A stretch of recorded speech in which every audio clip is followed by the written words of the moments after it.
games and other events, and definitely like an up-and-coming Asian player and powerhouse who can come into kind of the Western scene, I think, and do really well. But Thijs, on the other hand, you know, European champion, a very big win streak going on with events. Not only that, top of the Gosu rankings by a considerable amount of points. Like, Thijs has a lot going for him right now and going forward into his future. BlizzCon coming up, and DreamHack, all the other events. So Thijs is a busy man and a very well-prepared and very hard-working person. Yeah, and so we'll listen to him here, telling us a little bit more about himself, and we'll be back after that going to the game. Let's get ready.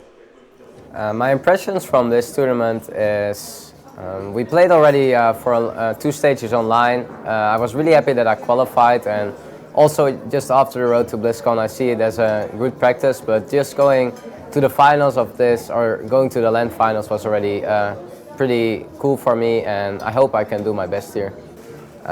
When I started to play the StarLadder and I saw that I had to win 2 group stages, I wasn't really sure that I could make it. Of course I knew that it was possible, but I knew that it would be a hard way, and it actually went pretty hard for me.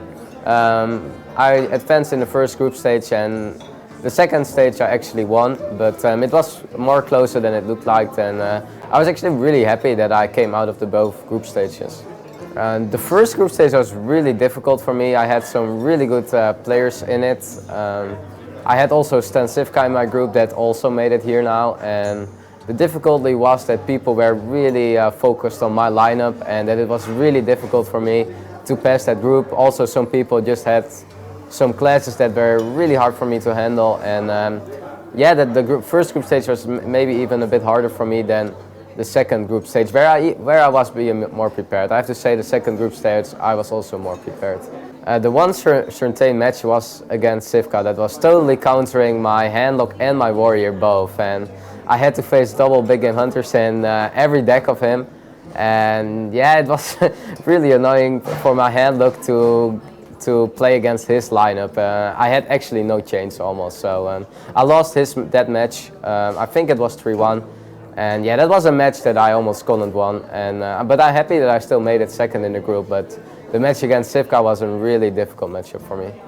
Player-wise, I really like the house cups. The tournaments that are made in a house cup, like the Fire Game, the Seed Story, the atmosphere, it's really friendly, and it's just really cool to not being at a really big stage, but just hanging out with all the players. That was something I always enjoy, but I actually also like the more competitive tournaments because it's more focused on the game and game playing, and yeah, also here in Ukraine, just seeing the Ukraine for the first time is something I really enjoy.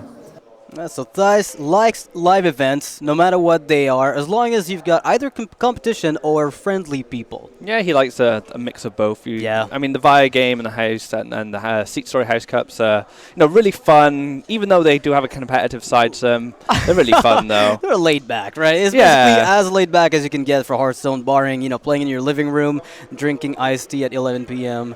Yeah. It's like a Hearthstone vacation, right? Pretty much. And but he's talking about these big events like StarLadder, DreamHack. We're on these stages, and you got people watching. The lights are on you. The pressure is on. I guess he's a competitive guy. He likes the rush of playing, the adrenaline, definitely. I mean, it sounds ridiculous to say that, but there is adrenaline even in the game at like Hearthstone, where technically you wouldn't think that people would get that massive adrenaline rush or a buzz, let's say, that some people get when they're on stage. But it is something that a lot of people have experienced and reported. And Thijs, we saw him play in ATLC, and I think his entire team at that point, they just went through the finals, the very grand finals, very quickly, and they all seemed to be in the zone, which is something I think you're looking forward to as a player. I mean, you definitely get, like you said, you're definitely going to get that adrenaline rush, especially if you need a top deck to win. Yeah. And you're just waiting for that card to come off the top, and it is the card you win, and the relief, the rush, and the disappointment even. Right. There's a lot of emotional swings for players, especially in a kind of high stakes tournaments like these. Yeah, and it's funny because usually when one is happy, the other one feels miserable. It goes both ways.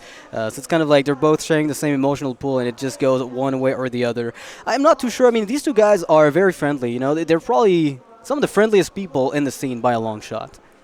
We were speaking about the bans just before we went to those videos. The Mage has been banned by every player since we'd seen what it was capable of against Cypher. Right. It looks like Thijs has gone back for that. He's banned the Mage, and StanCifka is sticking to his plan and banning Hunters. So we can actually see Thijs play some Patron. Right, we will see Patron. We saw Cypher play Patron against StanCifka. StanCifka won against the Patron from Cypher. I think he took a game against Colento as well. Or maybe it came down to the wire and Colento got the win at the very end there. But either way, it was very close. And I want to see how this is going to go. StanCifka, he's playing a handlock. He's bringing Big Game Hunter just about everywhere. He's prepared for those Mal'Ganis, those Dr. Booms. He's also ready. In his Control Warrior, he's playing the Cruel Taskmaster with double Big Game Hunter. Unfortunately for him, nobody else has brought handlock. Well, his handlock does match up fairly well against the Zoo here. If you can stabilize with some good taunts or just some good AoE, it can be really hard for the Zoo to come back. And not only that, StanCifka, like you said, is packing those 2 Big Game Hunters, and that does find 2 targets in Thijs' deck. So by they will default, yeah. So they will see play. Yeah, definitely. And it's interesting because the BGHs also work very nicely against Mysterious Challenger. I've said that countless times, but I think it's very important to understand that Big Game Hunter is not typically viewed as a good response to that 6-drop, but it is. It's almost as though if Secret Paladin takes over, having 2 of those, it might just become a standard thing.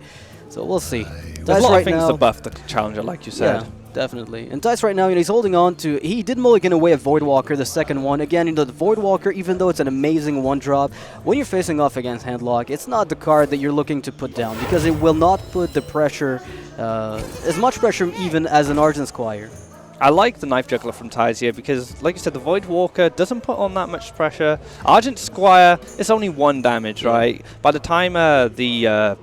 StanCifka starts developing stuff, the 1/1's not going to be able to do a lot. So if he puts Knife Juggler down now, he's saying, are you going to want to deal with this with a Dark Bomb? Or do you want a life tap? Because you have to choose either or, and the value of a life tap in the early game for handlock is tremendous, right? And if you keep dropping threats one after the other, and the handlock is in a position where he hasn't life tapped too much, he's been using removal, maybe he doesn't have the Hellfire, because he hasn't life tapped, so he's seen less cards, and you can see here the double Mountain Giants from StanCifka. They're not at all very useful right now. They might come in handy. I mean, they are hard to answer if you're playing Zoo like Thijs is. But for the time being, StanCifka is still going to play a very slow game, and Thijs will take over. And that Dark Bomb played a big role in when these Mountain Giants are going to show up, because he had the Dark Bomb, Knife Juggler, because Thijs said you need an answer for this. He can't play on 4 now. He's going to have to wait till 5. Exactly. He didn't get that top off, which is super important for him. Alright, he does have a lot of really big bombs, but until he picks up a Void Caller, the Doom Guard and the Mal'Ganis feel like heavy risks. The Molten Giant is important. He will have to find Taunt Givers as well. It's going to be something that he'll have to look for. Would you ever consider playing an Ironbeak Owl here on the Aim Gang boss ever, or maybe on the Argent Squire, just because you can still play the Giant next turn, and you might not need the Owl at any point? Or are you going to wait for an egg and something else? StanCifka needs to consider, does he need to start developing something to put pressure on this board? But I don't think Owl does quite enough. Okay. So because if you silence the Argent Squire, he can just run the Voidwalker into it. If you silence the Voidwalker, you can run the Argent Squire into it. If you can silence the Imp Gang boss, that's not too bad. That's probably the best. But the Argent Squire just runs into it. So it's just going to suffer the fate anyway. I guess if you're going to silence off something, it's not going to be the Squire, because the Squire will trade into the Owl. So you would at least go for silence on the Imp Gang boss to make your, maybe Hellfire a tiny bit better later on. You know that Thijs will not be willing to use the Imp Gang boss to trade into the Owl, because it will put everything in Hellfire range. So we'll see what happens. For now, Thijs has the Void Caller, he's got the Mal'Ganis, and the moment everything dies, he's going to get himself a lot of buffed up demons unless StanCifka silences something. And this is a good silence target, Definitely. right? Void Caller, stopping him getting those super powerful minions like Mal'Ganis, Doomguard out on the field early, cheating them out with that Death Rattle. And they will definitely... Whoa, there's a Big Game Hunter, which we were talking about. Nice thing to find in his hand early, especially with a Mal'Ganis sitting in Thijs' hand to have an immediate response when he needs it. Yeah, I mean, what's interesting about StanCifka's hand is that, Mountain Giant is an amazing card. It is risky to play, but technically here, no matter what happens, he's fine. If, and only if, the Void Caller brings out a Doom Guard, then he's in trouble. That's the only thing that could really go wrong. Say he goes for a trade with the Void Caller here, I think Thijs will get an amazing trade. You know, he deals 3 damage here, and then Mal'Ganis comes out, buffs up the Imp-Gang boss, buffs up the Voidwalker. He gets to Implosion as well. He's got the options if he wants to take them, and I think Thijs will consider developing the Mal'Ganis. However, he's aware that StanCifka is running double Big Game Hunter. Yeah, that's something he has to consider. If he goes for the Mal'Ganis, it's quite all in. Implosions won't really get much of an effect until more stuff shows up. You could just go for the Implosion now, and then maybe kind of save the Mal'Ganis for a little bit later. 2 is not brilliant it's at all. sufficient, though, because it will buff up the Voidwalker to where you can trade it away. And that way, you know, if your opponent ends up wiping the board with Hellfire, you know, kills Mal'Ganis, plays Hellfire, the Imp-Gang boss will still live through that Hellfire. So there's a chance that the Voidwalker just gets traded away. I mean, with this board alone, he does pretty much threaten lethal just because of the Mal'Ganis, so he is forced in StanCifka to have the big Game Hunter to respond. Yeah, or at least an Iron Beak Owl with some kind of Hellfire follow-up, right? Definitely, he will need something to wipe this board. So StanCifka can actually BGH into Molten or Mountain into BGH. I like the Mountain right now. I think the Mountain is overall a tiny bit better because you may not be able... I mean, the Molten Giant you expect to be able to play throughout the game, I think, right? Like, you might be able to get it for 0, 2 turns from now. So there's a definitely good argument for just playing the Mountain instead, followed by the Big Game Hunter. And it is a really big problem for Thijs. He doesn't have lethal just yet. Yep, looks like Mountain Giant is going to be the play here. I mean, he can't just play around like double power overwhelming or anything like that. He just has to go which looks the best, and this is definitely a... Yeah, I mean, Thijs is still, you know, he's got the option of the Argent Squire Implosion. He can definitely get something done. But at this point, I think he's worried about the Molten Giant, right? He definitely is. He's seen that StanCifka has been holding on to many cards. There was no early Drake. We did not see anything like a Void Caller. So StanCifka, from Thijs' perspective, is holding, you know, very late game cards. Molten Giants waiting for him to be low enough. Taunt Givers. You just don't want to go all in on this just yet. But you may have to. Speaking of Taunt Givers, StanCifka doesn't have one yet, and that could be crucial to him stabilizing in this match. So that's something he's going to want to find as soon as possible. Good old Argus on the Squires, you know, getting a Divine Shield, getting a bit more value Loving there. that, really liking this.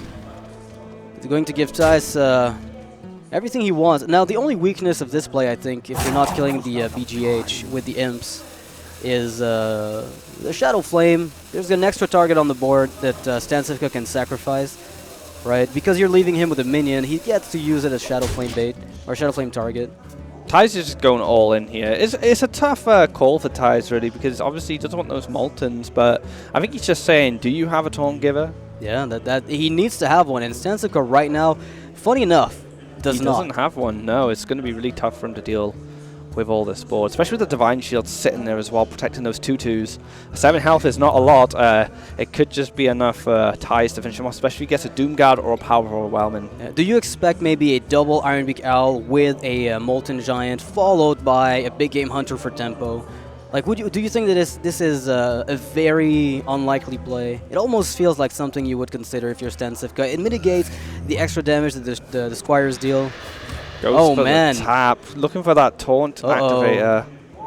And now the double owl, Molten Giant. He will not get to play the Big Game Hunter as tempo, but again, it is consistent with his game plan. I think the 2 health he just lost from the life tap will come in handy. I mean, he can only do 4 damage on board if he wants to stay alive, so his trades here will have to be very specific. If he hits the Imp-Gang boss, he'll just spawn another 1/1, so he only actually negates... he is dead. That is it. Thijs has lethal on board with the 5 Imps, and he will just be able to take it. I think StanCifka forgot about the Imp spawn for some reason. I get the feeling before he life tapped, he miscalculated that because he would be alive if he hadn't gone for the life tap. Yep, that Imp-Gang boss did play a big role in finishing him off there, but the Doom Guard did find its way to Thijs' hand, so he did have the burst he needed to close out the game. Exactly. All right, so Thijs is going to get himself the first win. I saw a little bit of a handshake dropping the pen. The pressure is getting there, but The adrenaline, right? We spoke about that a bit earlier. And Thijs knows the caliber of opponent he's up against. Yeah, like StanCifka, who Sony's played against in the past. In WCA, I casted those two guys play during that week there at Gamescom, so those guys played a lot there. They got to interact a lot. And they're friends as well, so they know the skill level of each player and what they like and what they don't. So they already have a lot of information on each other before they even go into the match. And you know, if I was Thijs or if I was StanCifka, I'd be like, oh, you know, this is the last person I want to play in a tournament. Yeah, I mean, he does have to go, like, all the players here are very high caliber players, but again, when you know what Thijs has recently done as far as achievements go, it's even more worrying. So I guess StanCifka, you know, he does practice with Life Coach, though. I think they might have that in common, whereby they both practice with some of the best. They might even practice with one another. I wouldn't even be surprised. No, I wouldn't be surprised at all, especially if StanCifka's always said he's practicing with Life Coach. Why wouldn't he practice with Thijs? Definitely, exactly. Or RDU right? even, you know, just in that circle of friends and players.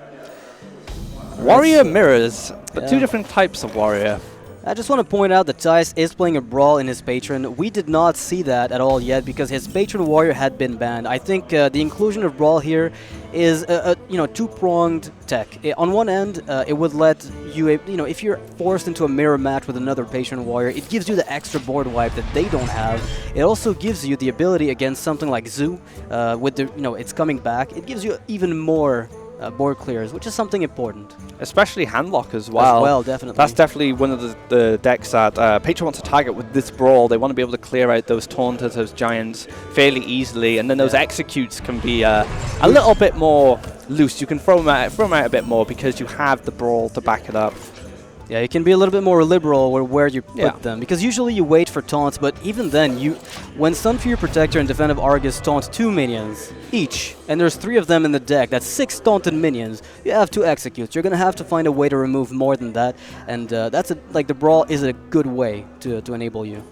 Look at the StanCifka's hand here. He has kind of everything he needs going into the early game. He's got a Death Spite, he's got Acolyte of Pains, he's got card draw, he's got removal, he has some threats. He finds Harrison Jones as well. So when a Death Spite shows up for Thijs, he'll be able to deal with that pretty efficiently and maybe lock out some extra patrons. So I think StanCifka's got a strong hand. Yeah, the Gnomish Inventor here from Thijs, I mean, it's a card that's very standard in Patron, but it has been cut by some people. And some people do cut the Gnomish Inventor in some variants. They will play, they will sub in the shield blocks, which has helped them tremendously survive sometimes the counter Patron decks, or even more the aggressive stuff. Loot Hoarders is something I've seen a lot of, kind of short recently. Yeah. Maybe they cut those Gnomish Inventors for Loot Hoarders just for a faster card draw, because of course you have to wait till turn 4 to start cycling with the Gnomish, so maybe they're looking to speed things up. But Thijs going with the old-fashioned Gnomish Inventor there. Coin into Justica. I love that play from StanCifka. He says, I'm going to need some extra health, and I need to get it as fast as I can. And starting on turn 6, on turn 5, it doesn't get faster than this. Now, every single time he armors up, he will be getting 4 armor instead of 2, which means that as a result, the burst from Patron is a lot less threatening. And if he can squeeze in an armor up in between all his turns as well, he just pushes Thijs out of reach more and more. Yeah. And, the big frothing combos are always something to consider. But like StanCifka's smart enough as a player to be able to kind of play around that. Maybe not develop too much on the board. He won't probably be too afraid of that until Thorson comes down. Yeah, we know that StanCifka has 2 Brawls in his deck. It's a very well-teched Control Warrior deck. It's meant to beat Patron because he expected it to be played, and as you might have noticed, he did not ban it. So he's less afraid of Patron than he is of Hunter, and as a result of that, he'll definitely be able to handle Thijs' board, and with the extra health he's getting, handle the amount of damage that Frothings can put together. I mean, Hunter actually targets a lot of his decks, so Handlock gets targeted by the mid-range Hunters, Warrior gets targeted by the mid-range Hunters as well. They can really struggle with Savannah High main, so I can see definitely why Hunter is the #1 ban for StanCifka, especially with this lineup.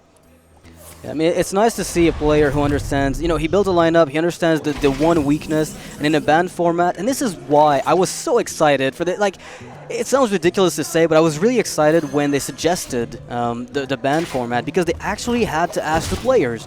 They said, do you guys mind if we do a ban format? And everybody was on board with it. They didn't mind it, and in fact, as a caster, I mean, you want to see diversity, and when you get the triangle of Druid, Handlock, Patron every single game, it gets a bit old sometimes. It's nice to see that with the ban format, we're seeing a bit more diversity from all the players, and different tech cards as well. Yes, it just changes the strategy from the players and their deck building and their lineups, and that's the one thing I always loved about the ban in the old Last Hero Standing. The only problem with Last Hero Standing is you could kind of snowball out control of one deck, and and it did come down sometimes to just counter pick after counter pick. You just lined up counter picks in a row as you went through their lineup. But Conquest ban, you know, that seems pretty stable to me. I quite like it. Yeah, it's a good middle ground, right? Best of both worlds. So Thijs is just kind of drawing cards here. StanCifka is rinsing that hero power while Thijs is putting no pressure on the board. And even Thijs is starting to smash some armor right here, which won't really matter in the grand scheme of things. So StanCifka is just looking to wear down Thijs. But StanCifka, I mean, Thijs will eventually, like, if he finds the Warsong Commander, right? I mean, the Emperor Thorsten, he's looking for that. That is the card that will enable him with this hand. I mean, he does have the Frothing, he does have the Warsong. He's basically just missing a Patron, maybe with an Emperor Thorsten. Maybe he's going to wait even longer. You know, he has all the time in the world for now. He's not going to get bursted down. He's got the Executes, the Brawl, so he can as well play the waiting game against StanCifka and see if he can just get that one turn kill.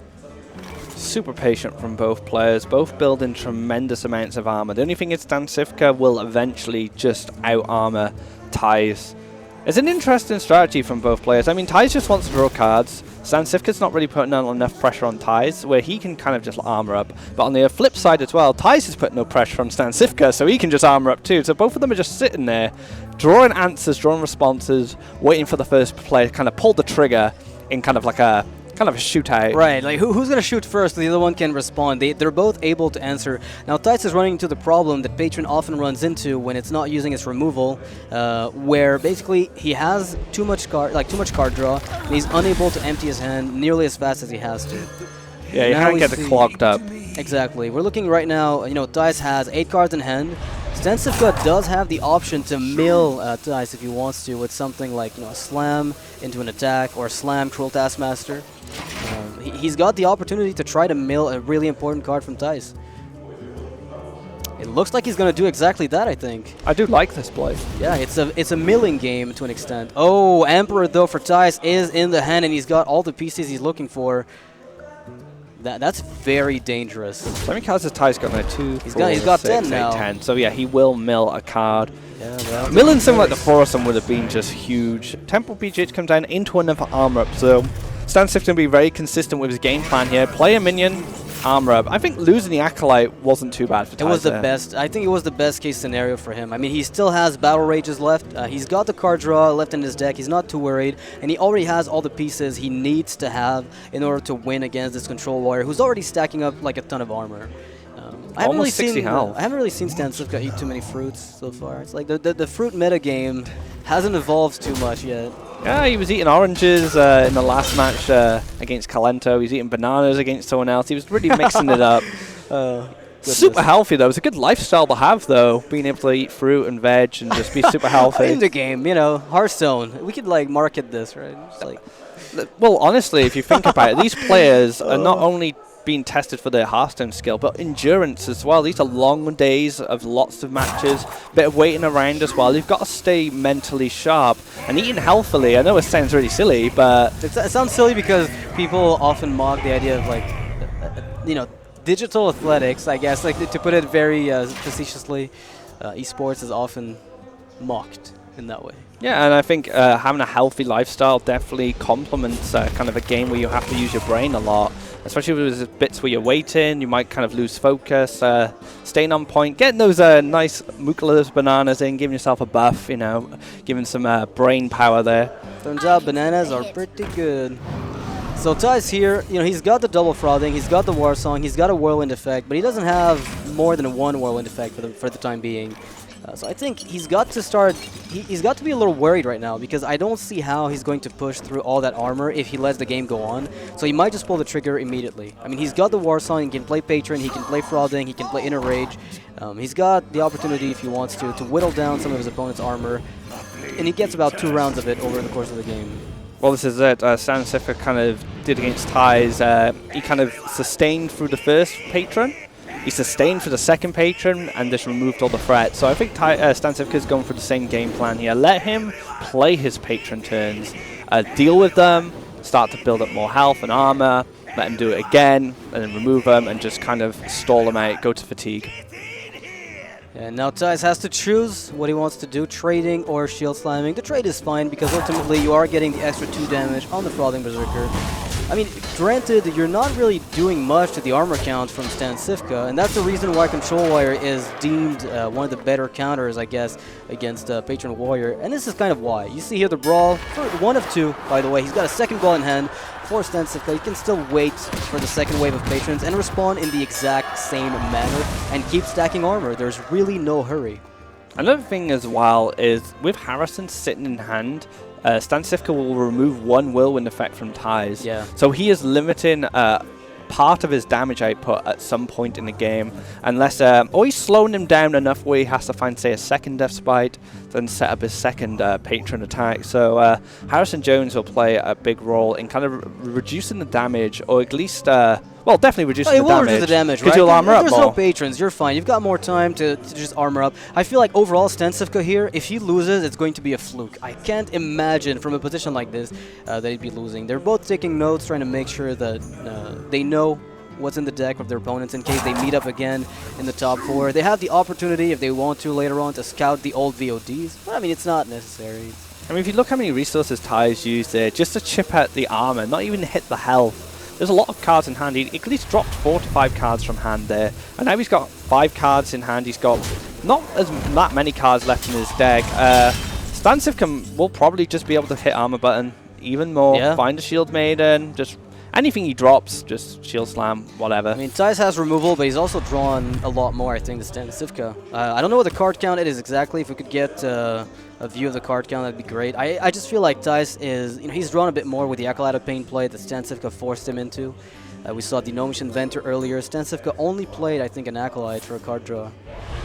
Armor up and pass? Yeah. Oh, Death Spite's fine. Yeah, you can play just about anything, really. I like Death Spite because he can set up for a Grom. And then he only has to commit 1 minion to board, which will be Grom, will hit for 10, and then he can armor up again. So he's just playing the same game plan, 1 minion at a time. Yeah, you may want to make Thijs use his removal, though, right? Like, you just play Grom without, I was going to say, the ability for Thijs to execute it. You play Grom for 8, Thijs has to then slam it, or shield slam it, or use one of his resources other than execute to kill your Grom, which means you'll be able to force him into surrendering the important removal for when you play bigger threats.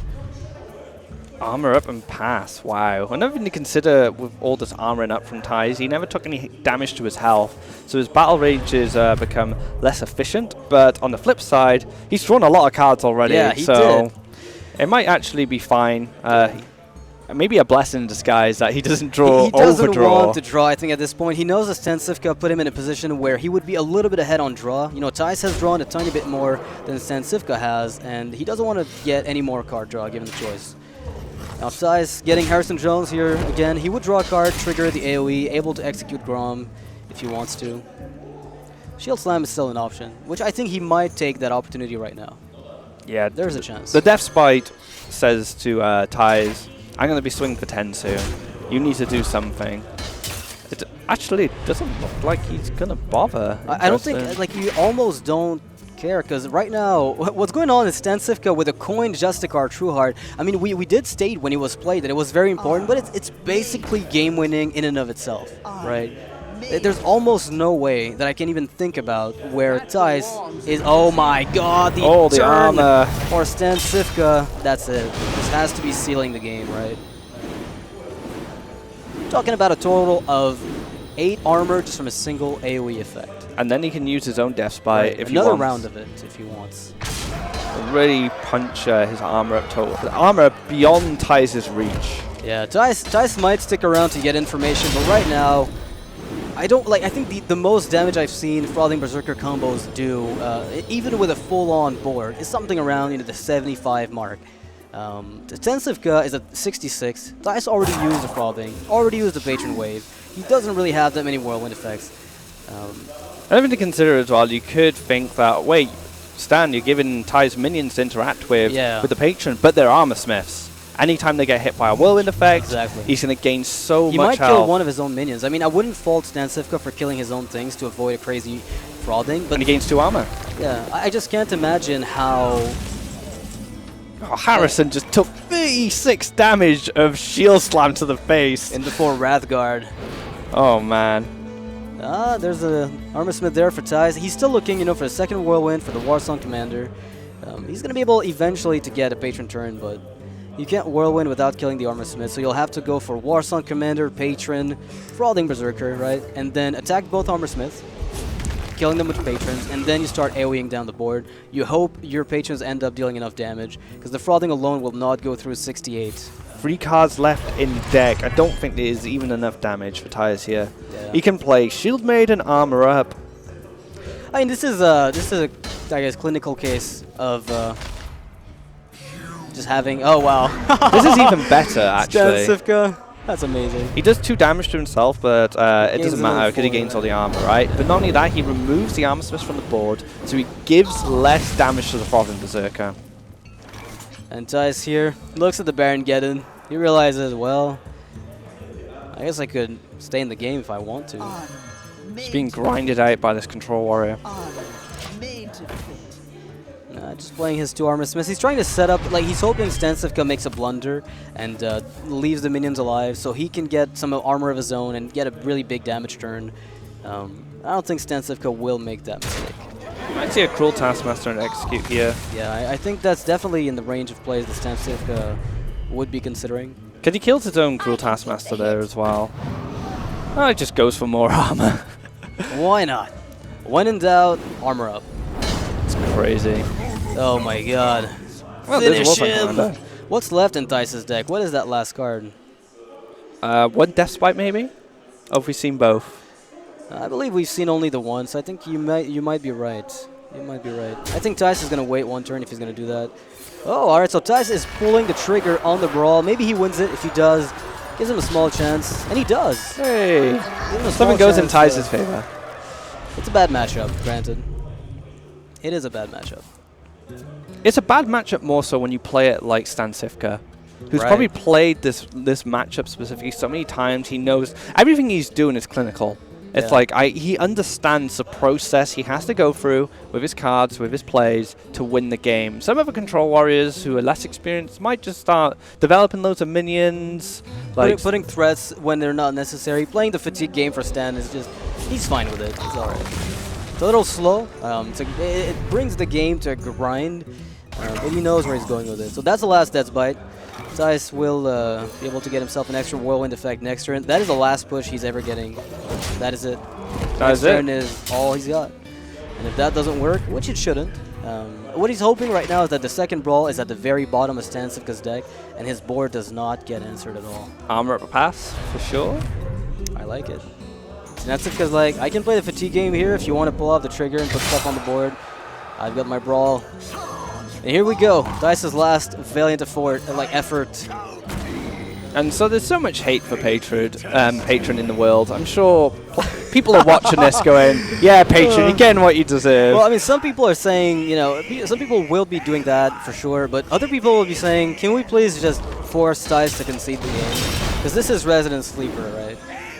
It is literally going through the motions. It is the best example of that. I think so, Shield Slam here. Yeah, you kill your own patron on 5-1 after you attack, and then you get yourself another Whirlwind effect for more patrons. You free up some space on the board. Oh yeah, for sure. And then you're able to get another round of 6 damage. We're about to see you concede, guys. Don't worry. As soon as our Brawl comes down. Thijs is looking at the damage, and he's just literally face desking. He's like, wow. This is ridiculous. You want to talk ridiculous? Talk Justicar True Heart. I wonder how happy StanCifka was when he picked it up very early in the game, right? Maybe because, you know, if he didn't have it, the amount of armor he would have gotten was a lot smaller than what he did get. Yeah, he played to the strength of Justica, and as soon as I think as soon as he got that Justica, he realized, you know what, I'll just fatigue this guy, you know. Yeah. turn 5 Justica, I'll be able to armor up every turn. I'll be able to respond to all his threats, my weapons, my removal. If I can't answer immediately, I still have the armor to buy me time. Right? Exactly. So Stan takes that game. Patron falling short once again. All right, so Control War is out of the way. Thank the gods. And now we've got 1-1, for both sides, equalized in the series. Thijs will be getting to play his Patron again against the rest of the lineup from StanCifka. And this is the same strategy Stan did with his mage. Yep. He just grinded them out, made them go to fatigue, removed their threat, removed their patron boards as they came into play. He was able to sustain after the first one, and after the second one he cleared it and they had nothing left. And he did the same thing against Cypher. Cypher had like 70 health. Yeah, it didn't even matter. And it didn't even matter, and he just conceded. So StanCifka has such good play against Patron. He just knows the deck inside out and knows what he needs to do to beat it. Eating some fruit, get some energy back. Banana number 1 engaged. +1/+1 going forward.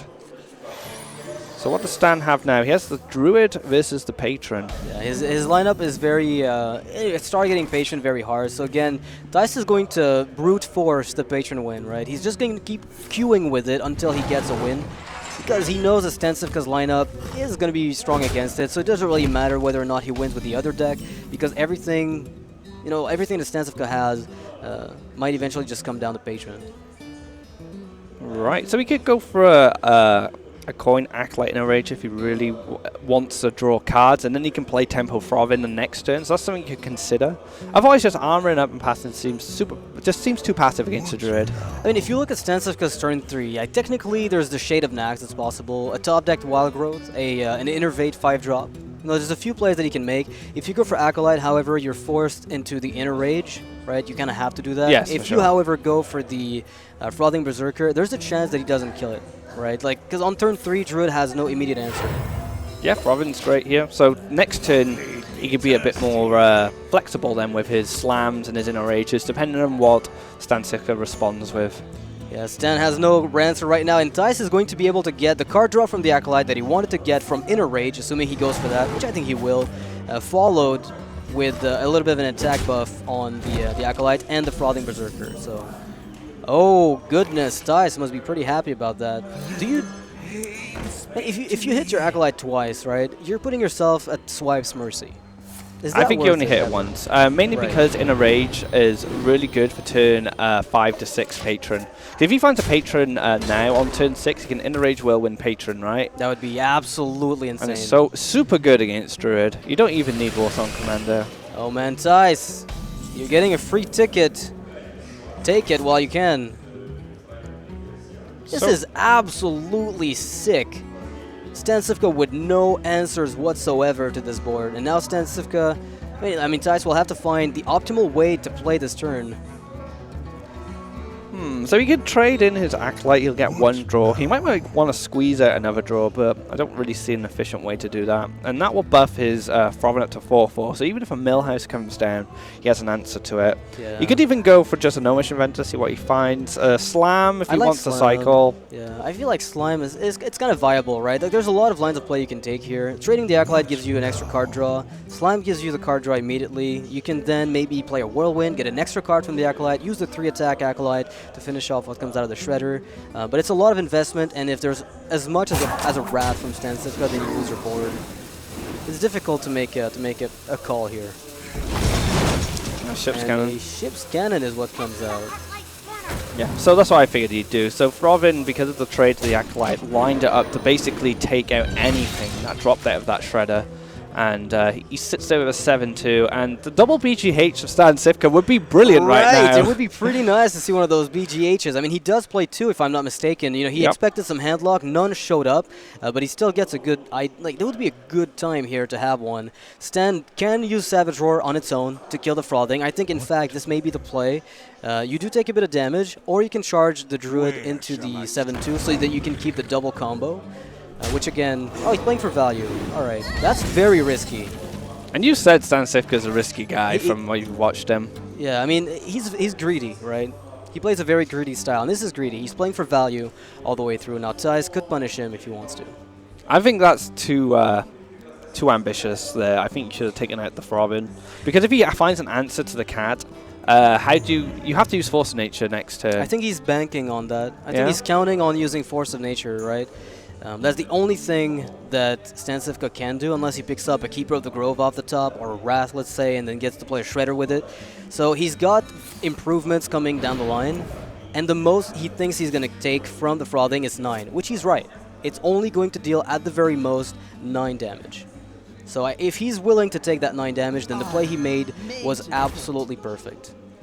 Execute coming down on the cat there. On a 4-2, that's not a great execute target, but he wanted to squeeze in the Armor Smith. Yeah, it lets Force of Nature from StanCifka do exactly what he wants, right? He knows that on turn 4, if Thijs executes the 4-2, then he doesn't have anything to do except having a 4-mana leftover. So the most that comes out is something like Gnomish Inventor, or in this case, it was an Armor Smith followed with a Battle Rage. So StanCifka is equalizing the board. He's actually stabilizing a lot, and Thijs... Oh, I don't think it matters, to be honest. This is it. This is the Patron. Oh my god. Inner Rage will win. Super strong against Druids. But Thijs is going to take a moment to think to make sure, is this the correct way to go? I think so. When is it not? Well, against Druid, it's super hard for them to deal with it most of the time. They need like a very specific combination of spells to be able to deal with this. Swipe. Well, Swipe is super inefficient. You have to be using like Keeper of the Grove alongside the Swipe or Wrath, let's say. And, you know, knowing that there was actually no removal for the Frothing Berserker means there's no Wrath, there's probably no Keeper of the Grove, there's probably no Swipe. So these patrons are technically immune from removal, as far as you're concerned if you're Thijs. Ouch. Indeed. I might consider... just Ancient of Lore, perhaps. Yeah, I mean, Ancient of Lore looks okay, but it dies to the 5-1, which is... the most useless patron that Thijs is holding, and if Thijs has another Whirlwind effect with a Warsong Commander, then you're going to simply die right then and there. So StanCifka, he's going to consider maybe Force of Nature again? Nature. It just sounds so bad. Man. The Drake into a Wrath, Paladin Shredder Hail Mary. Hope for something good. I can't even think of anything that you'd like to have off of it. Drake into Hero Power on the 5-1, still not great. I mean, anything he does isn't good, right? Play, the Drake into Hero Power is kind of fine. You do protect the Drake, and you're forcing your opponent to have a Death's Bite, or an extra Whirlwind effect, plus the Patron. So I do think that play is okay. Finds Forson, not what he wants. He needs Wraths. Swipe's not too good either. I like that play. The Drake Hero Power is definitely the only play that doesn't seem like it loses right now. But Thijs only needs 7 more damage, which is a single Whirlwind effect. And that is it. He's got the lethal, and StanCifka is going to buckle under the strength of these fierce dwarves, I guess. Yep. And that just goes to show how powerful the Inner Rage Whirlwind combo, because you don't need Warsong essentially at the start. Warsong's just a bonus, and it's just going to secure the lethal for him here. But yeah, Thijs is going to take it 2-1. This has been quite a close game, I think, so far. A few swings. This is quite a swingy matchup for the Patron then, because he had exactly what he needed to beat the Druid. But in some cases, if Stan had an earlier board presence, it might have not gone that way. Right, a Shade of Naxxramas would have done a lot of work. A Wrath, a Swipe, a Keeper of the Grove for the Silence. Like, a lot of cards that Stan... Even a BGH, a lot of cards that Stan could have simply answered the Frothing with, would have won the game instantly, and there were about 8 of them, maybe 10 in the deck, but he couldn't find a single one, which means the Frothing had a runaway damage-dealing, series, and at that stage, Thijs felt safe just dropping patrons. It just goes to show that sometimes, people say that Warsong Commander kills the deck, but maybe all it does is turn it into a more of a mid-range deck, whereby you're able to play on tempo, and you try to get that turn where the patrons can replicate and give you the extra board presence.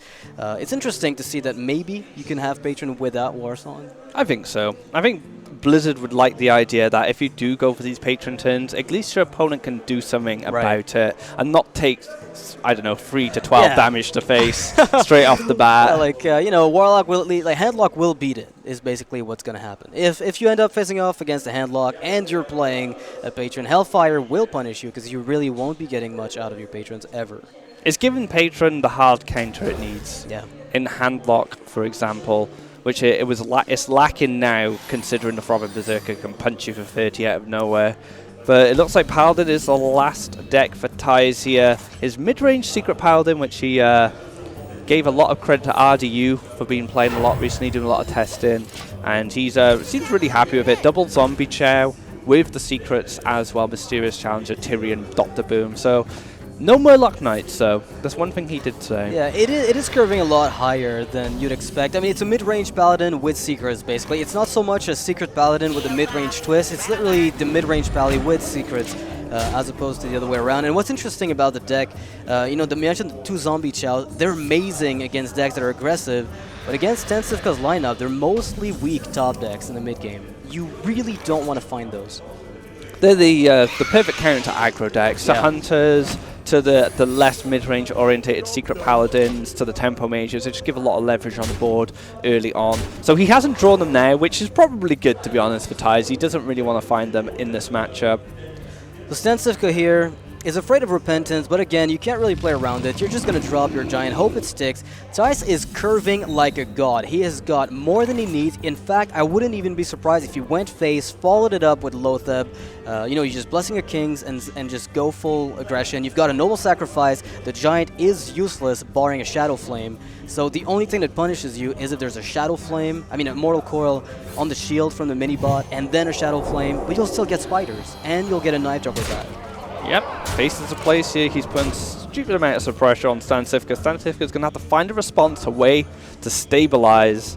That is dangerous. Super dangerous. He does have Molten, followed by Defender of Argus, so he can make 2 9/9 taunts. Yeah. And I don't think Thijs is running Equality. I haven't seen it this week so far. No, I think none of the Paladins that we've seen this week have Equality at all. They've all gone for the secret approach, and in that deck very often you see Repentance being used as a proxy Equality.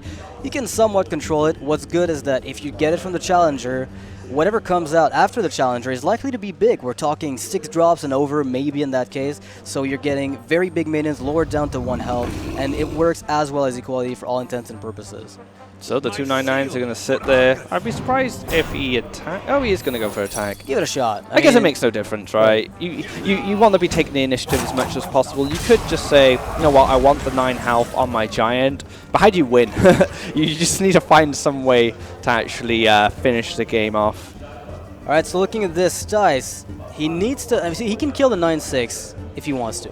That's obviously a consideration. Now the Consecration would lower the health down of the Giant to the right, down to 4, and then you can use the Juggler with the Creeper to bring it even further down. So I think the Consecration and using the Creeper to trade into the big Giant might give you just enough to kill all the Giants and keep your 6/6 on the board.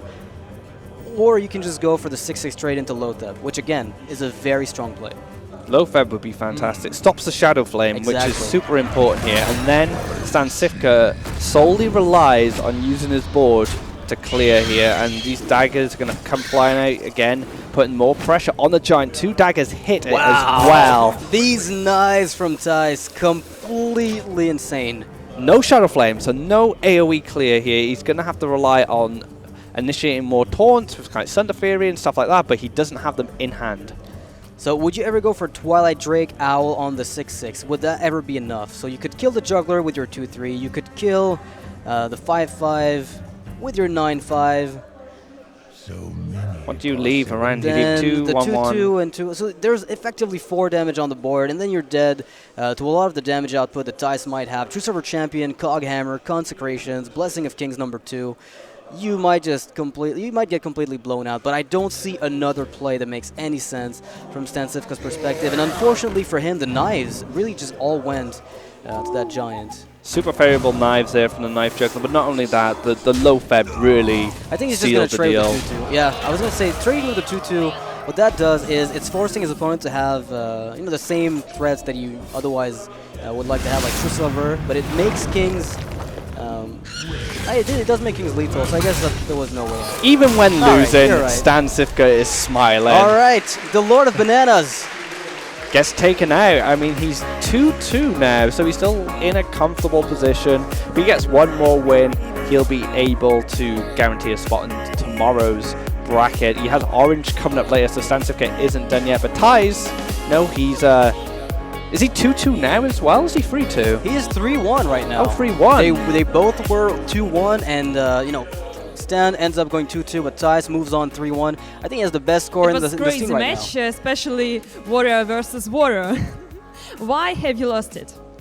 Well, The start was already so hard with just the card turn 5, and I tried it, but it was not even close. Yeah, it's a super bad matchup if you're falling behind, and I didn't get the time that I needed there. But why didn't you ban Warrior? Because StanCifka yesterday showed a very good performance on it. Yeah, the Warrior is really good against my Warrior, but against the other matchups, it's okay for me. It's still not really good, but the Mage will be really problematic. It was something I didn't expect in this tournament, so all my other decks are really bad against it. Okay, the next match is Dog versus Cypher, if I'm not mistaken. What do you think? Who will win? Hard for me to say. I think Dog plays really well in this tournament. Cypher has a good lineup, and if he feels comfortable, he might still take it. So it's going to be a close match. Okay, thank you very much, and congratulations again. And now we go back to our casters. Good game. Yeah, it was a very good game. Thijs had lucky knives there. He had the right answers when he needed to deal with the handlock. Handlock has been doing really well for StanCifka this event, but Thijs kind of just tore it apart in both games. Yeah, he got a really sick curve with the Secret Paladin. I mean, the 2-3 defensive Argus had to be tanking knives. If they went face or to the Giant, it was the same basically, because he's having to put damage into either the Giant or the face, so they kind of share the same health pool at that point. But the 2-3 was just useless in that situation, and even though he played optimally, I think StanCifka did what he had to. The draws didn't line up. He didn't get a Sun Fury Protector, right, allowing him maybe to develop the Owl on the same turn instead of defensive Argus, and the Giants were a bit too slow.